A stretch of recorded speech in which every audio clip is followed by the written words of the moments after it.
మన జిల్లా మీద మన ముఖ్యమంత్రి వర్యులు నారా చంద్రబాబు నాయుడు గారు కానీ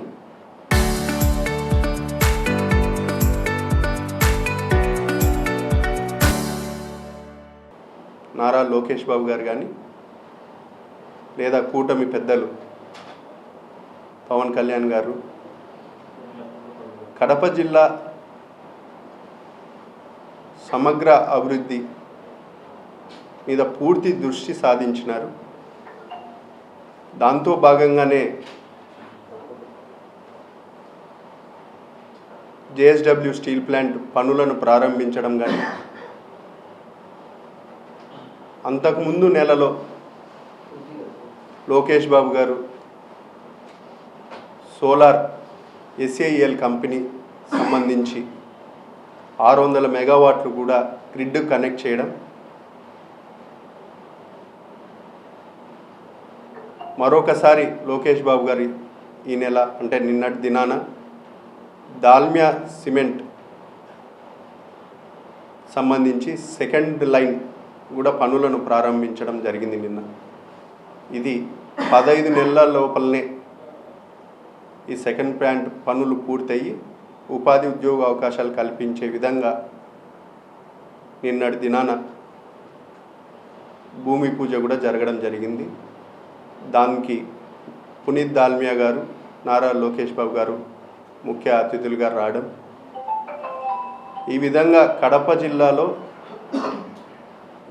దాదాపు 2014 నుంచి 24 వరకు ఏదైతే అభివృద్ధి కుంటుపడిందో, మరీ ముఖ్యంగా 19-24 మధ్యలో గంపగుత్తగా ఓట్లు వేయించుకొని నేను ఈ రాష్ట్రానికి ముఖ్యమంత్రి అయితే కడప జిల్లా బిడ్డను, నేను రాజన్న రాజ్యం తిరిగి తీసుకొని వస్తా ఇట్లా మాటలు చెప్పి అధికారంలోకి రావడం జరిగింది 2019లో ఒక్క ఛాన్స్ అని చెప్పి.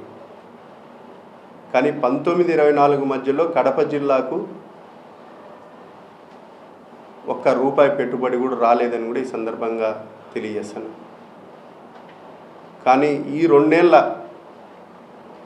మా పరిపాలనలో, మా మంచి ప్రభుత్వంలో ఒక సైడు కొప్పర్తి ఇండస్ట్రియల్ పార్క్ 2500 కోట్లతో ఇన్ఫ్రాస్ట్రక్చర్ డెవలప్మెంట్కు డబ్బులు రిలీజ్ చేయడం జరిగింది, పనులు కూడా ప్రారంభించడం జరిగింది. తద్వారా అక్కడికి పారిశ్రామికంగా పెట్టుబడులు రావడం, ఫార్మా కానీ లేకపోతే మన కడప జిల్లా వాసి షిరిడి సాయి ఎలక్ట్రికల్స్ వాళ్ళకు కూడా దాదాపు 450 ఎకరాలు భూమిని కూడా కేటాయించడం జరిగింది. స్టీల్ ప్లాంట్ రావడం వల్ల జిందాల్ యాజమాన్యం దాదాపు అక్కడున్న ITI లేకపోతే డిప్లొమా, EEE చదువుకున్న వాళ్ళందరికీ ఉద్యోగ అవకాశాలు వస్తాయని కూడా ఈ సందర్భంగా తెలియజేస్తున్నాం. గత పాలకులు కడప జిల్లాని రాజకీయంగా పదవుల కోసం ఉపయోగించుకున్నారు తప్ప ఈ కడప జిల్లాకు ఎటువంటి ప్రయోజనం లేదని కూడా ఈ సందర్భంగా తెలియజేస్తున్నాం. మన ముఖ్యమంత్రి వర్యులు చంద్రబాబు నాయుడు గారు కడప జిల్లాకు సాగునీటి విషయంలో కానీ, లేకపోతే ఇన్ఫ్రాస్ట్రక్చర్ డెవలప్మెంట్ కానీ, లేకపోతే ఈరోజు సంక్షేమ పథకాలు కానీ, అన్ని విషయాలలో ఒక సమగ్రంగా కడప జిల్లాను ముందుకు తీసుకొని పోతున్నారు. కడప జిల్లా అంటే ఈరోజు పారిశ్రామికంగా అన్ని జిల్లాలతో పోల్చుకుంటే మన జిల్లాకు ఎక్కువ పెట్టుబడులు కూడా వస్తున్నాయని కూడా ఈ సందర్భంగా తెలియజేస్తున్నాం. మరీ ముఖ్యంగా జమ్లమడుగులో ప్రస్తుత ఎమ్మెల్సీ గారు రామసుబ్బారెడ్డి గారు సోలార్ సంబంధించి కూడా దౌర్జన్యంగా భూములు తీసుకున్నారని చెప్పడం జరుగుతూ ఉంది. రామసుబ్బారెడ్డి గారికి ఒకటే తెలియజేస్తున్నాం, మీకు అన్ని విషయాలు పూర్తిగా తెలిసినా కూడా ఒక రైతు భార్యాభర్తకే డబల్ ఎంట్రీ పడింది. ఆ డబల్ ఎంట్రీకి ఒకరికైతే ఇవ్వగలము, భార్యకు భర్తకు మీరు రిజిస్ట్రేషన్ చేపించేది 4 ఎకరాలకే, మేము 9 ఎకరాలకి ఎట్లా ఇవ్వగలము అనేది కంపెనీ వాళ్ళు హోల్డ్ చేసి పెట్టినారు. కన్సర్న్ తీసుకున్నారు, భర్తకు 1,50,000 రూపాయలు కూడా ట్రాన్స్ఫర్ చేసినారు. కానీ రాజకీయ లబ్ధి కోసం నోరు ఉందని చెప్పి గట్టిగా మాట్లాడితే యువతలో ఎవరైనా భయపడతారంటారు. అటువంటి పరిస్థితులు ఏం లేవు. ఎందుకంటే జీవితాంతం అబద్ధాలు, ఒక అభివృద్ధి నిరోధక పరిస్థితి నాయకుడివి నువ్వు. నీ టెన్యూర్లో ఏ రోజే కానీ ఉపాధి ఉద్యోగ అవకాశాలు కల్పించే విషయంలో నువ్వు ఎప్పుడే కానీ నీకు నీ టైం బాగాలేదో లేకపోతే నీకు చిత్తశుద్ధి లేదో కానీ ఎప్పుడే కానీ నీ టైంలో అభివృద్ధి జరగలేదు. ఇది ఎందుకు చెప్తున్నామంటే ప్రతిసారి 19-24 మధ్యలో మీ గవర్నమెంటే ఉంది. దాల్మియా సిమెంట్స్ యాజమాన్యానికి క్లోజర్ నోటీసులు ఇచ్చి బెదిరింపులు చేసినారు. అప్పుడు పొల్యూషన్ కనపరాలేదా? లేకపోతే ఇదే జిల్లాలో ఐసీఎల్ కానీ జువారీ కానీ లేదంటే మీరు చెప్పుకునే భారతీ సిమెంట్ కానీ అక్కడి నుంచి ఏమైనా సువాసనలు వెదజల్లుతాయా? ఏం మాట్లాడుతున్నారు? నీకు పప్పం కట్టలేదని చెప్పి పారిశ్రామికంగా మీటింగ్లు పెట్టి ప్రతిసారి ఈయన చిత్తశుద్ధి ఏందో మీరే గమనించండి.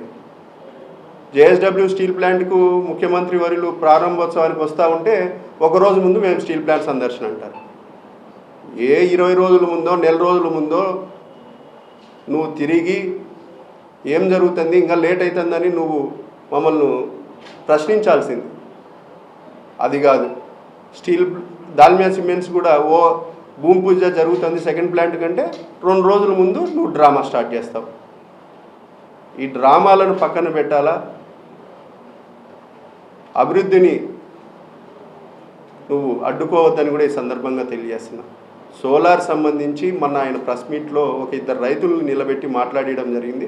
ఆ 2 రైతులకు సంబంధించి ఒక రైతు ఏమో డబల్ ఎంట్రీ, ఒక రైతు ఏమో గవర్నమెంట్ భూమిని అంటే బంజర్ని డోజింగ్ చేసి పెట్టుకున్నాడు. దానికి ఆయన కాంపెన్సేషన్ అడుగుతున్నాడు. మీ పార్టీకి సంబంధించిన వాళ్ళ భూములు ఇవ్వలేదా? మీ పార్టీకి సంబంధించిన రైతులు కానీ నాయకులకి కానీ భూములు ఇప్పించిన వ్యక్తి బిఎంఎస్ మహేష్ కానీ హనుమంత్ రెడ్డి అని వైఎస్ఆర్సీపీలో ముఖ్య నాయకుడు. కాబట్టి ఈ మీడియా ద్వారా జమ్నోవాడుగులో జరిగిన విషయాన్ని కూడా మీకు చిత్తశుద్ధి లేదు, అభివృద్ధి చేసే కాంక్ష లేదు. రాజకీయంగా ఆ రోజు మీ చిన్నాయన మరణం తర్వాత రాజకీయాల్లోకి వచ్చినావు, ఆ నుంచి పదవులు ఎంజాయ్ చేస్తున్నావు తప్ప జమ్నోడ్ నియోజకవర్గానికి ఎటువంటి అభివృద్ధి పని చేయలేదు. లేదా ఏదన్నా రూపురేఖలు మారుద్దాము కష్టపడదాం అనేది కూడా మీకు ఆలోచన లేదని కూడా ఈ సందర్భంగా తెలియజేస్తున్నాం. కాబట్టి నిన్న జరిగిన దాల్మియా సెకండ్ ప్లాంట్ ఓపెనింగ్ మా నారా లోకేష్ బాబు గారు వచ్చి ఓపెన్ చేయడం, భూమి పూజ చేయడం, అదేవిధంగా ప్రొద్దుటూరులో క్యాడర్ మీటింగ్ కూడా తెలుగుదేశం పార్టీ చాలా ఉత్సాహంగా జరిగింది. స్థానిక సంస్థల్లో కూడా ఏ విధంగా ముందుకు పోవాలని కూడా మమ్మల్ని దిశానిర్దేశం చేయడం జరిగింది. యాజ్ పర్ షెడ్యూల్ తొలిత మున్సిపాలిటీ ఎలక్షన్స్ జరగబోతున్నాయని కూడా చెప్పడం జరిగింది. కాబట్టి దానికి తగ్గట్టుగా జిల్లా అభివృద్ధి, జిల్లాలో సంక్షేమము పూర్తి స్థాయిలో మేము సన్నిద్ధమై ఉన్నాము. మా కార్యకర్తల్లో కూడా కొత్త జోష్ నింపిపోయినారని కూడా ఈ సందర్భంగా తెలియజేస్తున్నాం. కొన్ని ప్రాంతాల్లో ఇది కాంపిటేటివ్ స్పిరిట్తో ఎలక్షన్స్ జరుగుతాయి. వాళ్ళు చెప్పింది వాస్తవమే. 19-24 మధ్య ఏ విధంగా ఎలక్షన్స్ జరిగినాయో ఆ విధంగా ఇప్పుడైతే జరగవు. ప్రజాస్వామ్యబద్ధంగా ఒక పద్ధతిగానే జరుగుతాయి. ఎవరైనా వెల్కమే. 164 సీట్లు గెలిచినప్పుడు కూడా సిద్ధం అన్నారు, వై నాట్ వై 175 అన్నారు. రాజకీయంగా ఆ స్టేట్మెంట్లన్నీ అందరం చూసినట్టే. మేము ఈరోజు సంక్షేమ అభివృద్ధి చేసినాము, జిల్లాకి ఇది చేసినాము, ఈ విధంగా ముందుకు పోతున్నామని చెప్పే ఎలక్షన్స్కి పోతాము 100%. వాస్తవం అట్లే జరుగుతాయి. 11 నామినేషన్లు పడతాయి. ప్రజాస్వామ్యబద్ధంగా జరుగుతాయి. 11 నామినేషన్లు పడతాయి. 2020లోనో 2021లోనో నామినేషన్లు పడలే. మా గవర్నమెంట్లో 11 నామినేషన్లు పడినాయి. మీరే చూసినారు ప్రజాబద్ధంగా జరిగింది. నేనేం ఎక్స్ప్లెనేషన్ ఇవ్వలేను. 11 నామినేషన్లు పడినాయి. 11 నామినేషన్లు పడినాయి. 19-20లో ఏకగ్రీవాలు అయినాయి. 11 నామినేషన్లు ఏ విధంగా ఉన్నాయో జిల్లా మన పులివెందుల ఎలక్షన్లు ఏ విధంగా జరిగినాయో అంతే విధంగా సామరస్యంగా ప్రజాస్వామ్యబద్ధంగా జరుగుతాయి. అంతే. స్థానిక ఎలక్షన్స్లో కూటమిలో ఉన్న మిగతా 2 పార్టీలు కూడా వాళ్ళ స్థానాలు ఎక్కువ డిమాండ్ చేసే అవకాశం ఉంది. మాకు ఎక్కువ డిమాండ్ చేస్తాము, మాకు కావాలనే కూడా ఒక ఆలోచన ఉంది. దాన్ని మీరు ఏ విధంగా ప్లాన్ చేసుకొని డిమాండ్ చేసుకుంటారు? ఇది పార్టీ అధినాయకత్వం డిసైడ్ చేస్తుంది. ఏ విధంగా ఎమ్మెల్యేలు, ఎంపీలు, ఎమ్మెల్సీల విషయంలో, రాజ్యసభ విషయంలో ఏ విధంగా నిర్ణయాలు తీసుకుందో అదే విధంగానే ఇక్కడ కూడా ఈరోజు ఈనాడు పేపర్లో కూడా చూచాయిగా చర్చించి 3 పార్టీలకు సంబంధించి సమన్వయ కమిటీ కూడా వేస్తామని కూడా చెప్పడం జరిగింది. నిర్ణయం అనేది పర్సెంటేజ్ ఎవరు ఎన్ని సీట్లలో పోటీ చేయాలనేది 3 పార్టీల అధినేతలే డిసైడ్ చేస్తారు. దాన్ని తూచా తప్పకుండా ఏ పార్టీ వాళ్ళైనా, మా కూటమి పార్టీ వాళ్ళు ఎవరైనా దాన్ని ఆచరించాల్సిందే.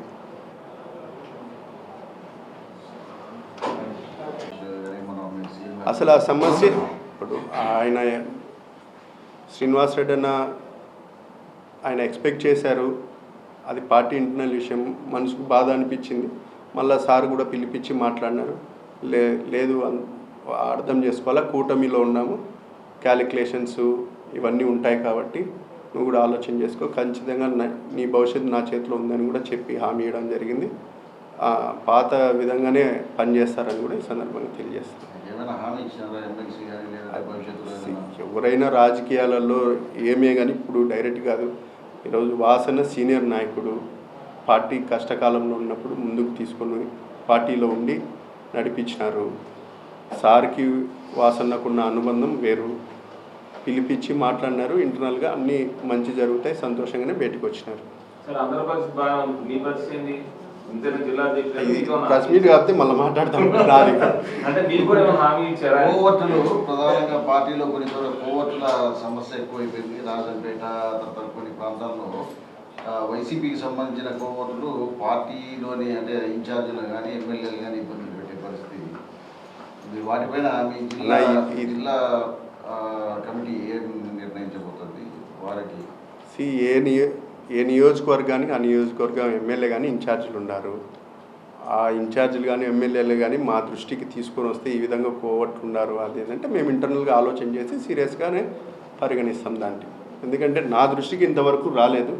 కానీ అటువంటి పరిస్థితులు వస్తే ఎమ్మెల్యేలను ఇన్ఛార్జీలను బాధ్యతగా మాట్లాడి వాళ్ళతో ఏం చేయాలా, ఎట్లా చేయాలా, ఇది ఏ విధంగా మనం చక్కదిద్దుకోవాలనేది వాళ్ళతో మాట్లాడి చేసుకుందాం.